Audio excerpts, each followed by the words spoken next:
Sabay-sabay natin alamin ang mga kaganapan na nangyayari sa ating bansa.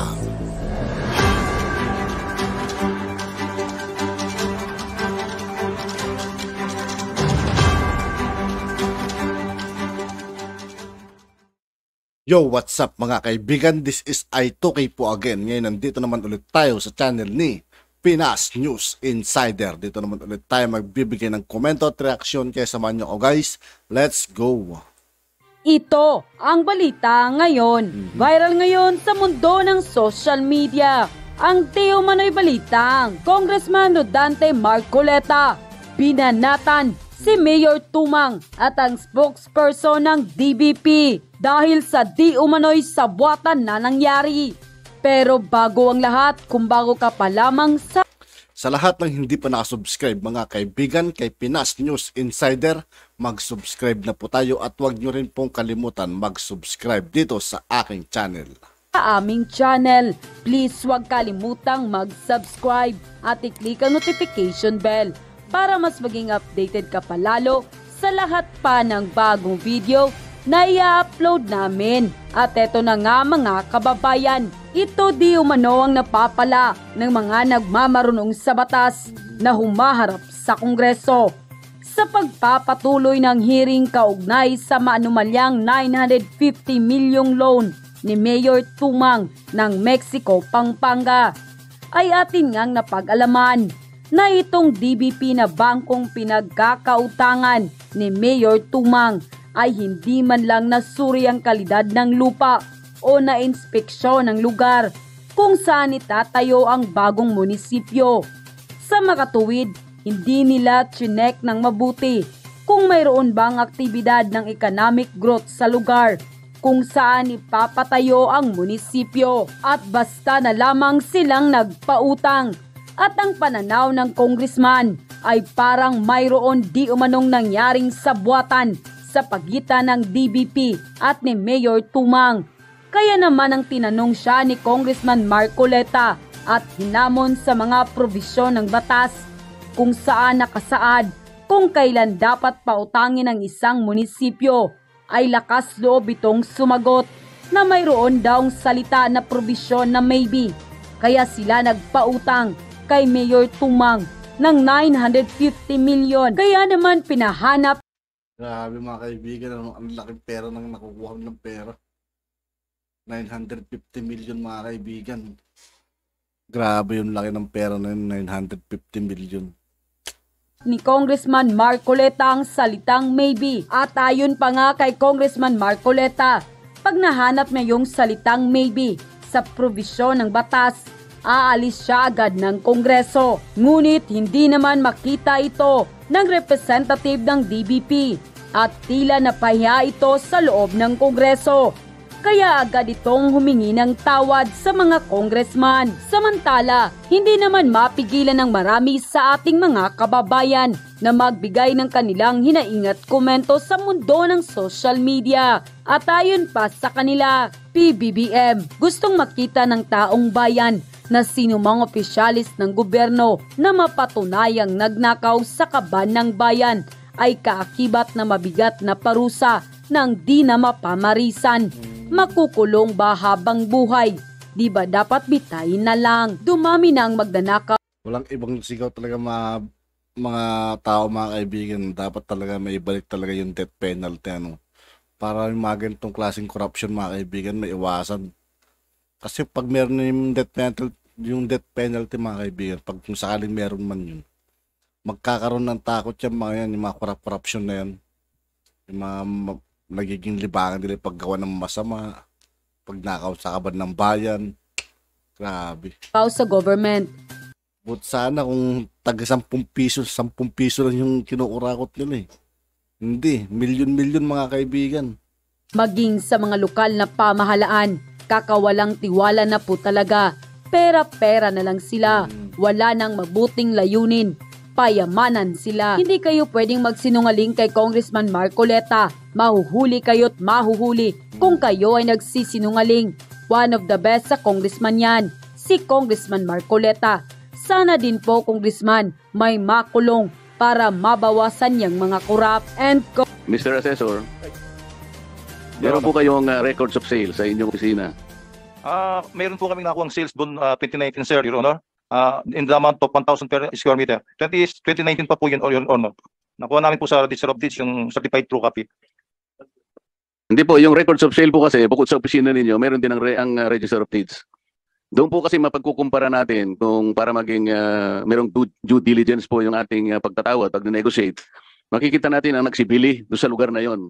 Kunyari, meron pong 5 nagbayaran dyan, nagbilihan ng, makukumpara natin na nandun pala sa average ang 2,950. Doon, yun po yung aming palagay. Kasi kung hindi naman kayo nagsuri, hindi kayo nagtitingin doon sa mga nangyaring pagbebentahan ng lupa sa lugar na yon, na malapit sa panahon na yon, hindi natin masisiguro rito kung talagang yung 2,950 ay talagang valid. So kailangan natin po yung mula sa inyong opisina, yung records of sale. Palagay ko naman dahil assessor kayo, lahat po nang nagbebentahan ng lupa doon sa lugar na malapit doon sa ating pinag-uusapan, meron kayong record, tama po? Yes, Your Honor. Meron Kahit po na po yung Register of Deeds, meron din po. Sana maibigyan nyo sa amin, para ngayon mapatunayan natin na yung pagbebentahan po irregular, na wala pong bahid kung ano man, para hindi tayo nagdududa, walang pag-aalinlangan. Yun lang po naman ang purpose. Yes, So will you be in a position to provide us your records of sale so Yes. that this committee will be able to compare and contrast sa Grabe, mga kaibigan, ganito sana agaling lahat ng mga nagtatanong sa Senado, Diretso magsalita. Galing. Idol to, mga kaibigan. Marcoleta. data in relation to the purchases made on that in that area and at the time within the time of the purchase of the slot belonging to Yang. Yun po yung gusto namin. Yes, sir po, Your Honor. Kailan po ninyo may bibigay? Sa next hearing po, Your Honor. Dapat before the next hearing. Nandito po ba yung yung representative, Mr. Chair, ng DBP? DBP? Yeah, dito. Kayo po ba sa DBP, tiningnan ninyo, meron po ba kayong snapshot sa mga photograph ng lugar na binilhan ng munisipyo? Do you have the photographs? Yes, Your Honor. We visited the site on January What 20. did you see in the site? There is an ongoing bypass road, sir, that will lead to the site, and that is already 50% complete to date, Your Honor. And another bridge connecting to the main provincial road, Jasa Road, is currently ongoing, Your Honor, under the project of both DPWH, Your Honor. I'm not talking about the roads and the bridges. I'm talking about the land. Tiningnan nyo ba yung status ng lupa? It's a wetland. Yes, Your Honor. We were there, Your Honor. Yeah, you were there. Nakita mo, it's a wetland. It's practically a wetland, di ba? Ayun na namin ipakita rito para lang tayo magtagal. It's a wetland. So, what is the economic progress there? Aside from the small feast, siguro na medyo lalangoy-langoy doon. Your Honor, the mandate of DBP is to spur and the progress in vital sectors of the economy, Your Honor. Development financing po kami, Your Honor. Meaning, ito po yung aming mandato. So, before we became DBP, we are Rehabilitation Finance Corporation. We were mandated to rebuild, brought about by the damage of war. Yes, ma'am, but you are preaching to the choir. But I am emphasizing only, Grabe magtanong talaga si Kon, mga kaibigan, Marcoleta. Diretso. Your Honor, Siguro kahit ako tanongin nito, parang kakabahan din ako, na Ang sinasabi kasi ng batas, there should already be existing economic progress or economic activity there. So, paano natin? Ang nakalagay po, Your Honor, sa Section 11, there may be. Nakalagay po siya, Your Honor. And DBP would like to partake there as a prime mover para sa pagsisimula ng economic activity dun sa lugar na yon, Your Honor. Through the financing we will be giving, Your Honor. Basahin mo nga uli yung Section 11. Kapag nakita mo yung maybe, aalis na ako rito. Shall be, Your Honor. Sorry po. Mahirap sa inyo eh. Shall be taken into account. Grabe maghamon, mga kaibigan. Pag nakita raw yung baby, alis na raw siya ron, tatayo raw siya ron. Your Honor. Ha? Yun. Ang layo Okay, naman ng maybe, Okay. pinapalitan mo kagad. Ganito na lang. There are documentary requirements to be submitted by the borrower municipality before you are able to consider the application. Tama po? Yes, Your Honor.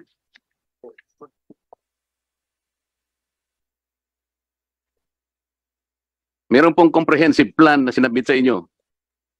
Ang nakasubmit po, wala po. Ang nakasubmit po ay annual investment program. Ano po? Annual investment program, Your Honor. Hindi po dapat merong LGU comprehensive plan. Meron pong LGU background na sinabit. Tama po. Meron o wala? Meron po. COA audited financial statements Meron for the po. last 3 years. Meron? Meron po. List of preferred creditors. Hindi po namin inire-require na po yun, Your Honor. Merong latest seal of good local governance. Meron pong sinabit. Submitted, Your Honor. Ibig bang sabihin, nakareceive ang Mexico ng seal of good governance? Yes, Your Honor. So meron pong feasibility study and project description. Meron pong project description, Your Honor.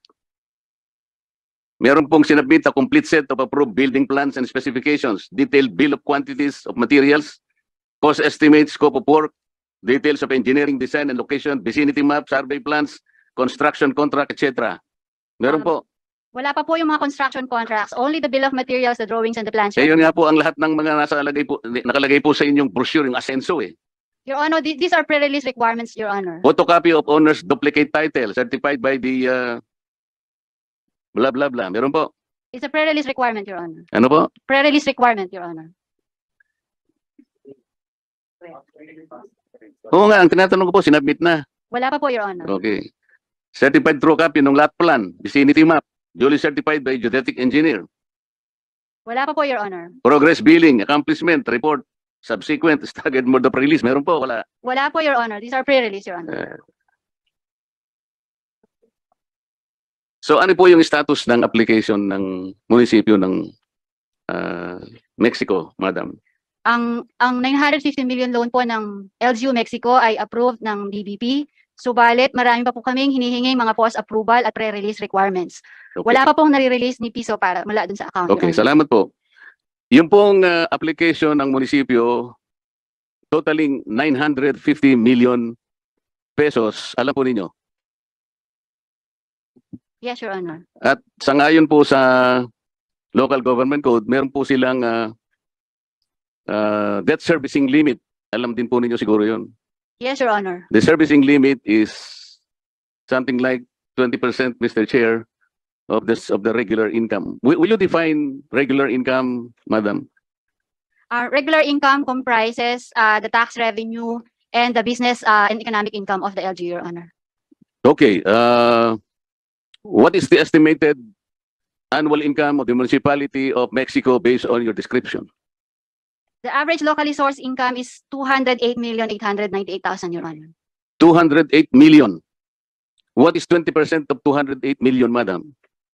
In the computation of 20%, Your Honor, we are also including the notice of tax allocation, Your Honor. I-include mo na lahat kasi. Opo. O sige. For the total Include mo annual lahat. regular income, Your Honor, that's around 736,944,000. 20% of which is 147,389,000, Your Honor. Magkano po? 147,389,000. Oh, that is the servicing limit. 147 million. Ang inuutang po ng Mexico, 950 million pesos. Yes, Your Honor. Oh, That is did you only consi- the 20%. Teka mo. Opo. Ikaw naman, oh.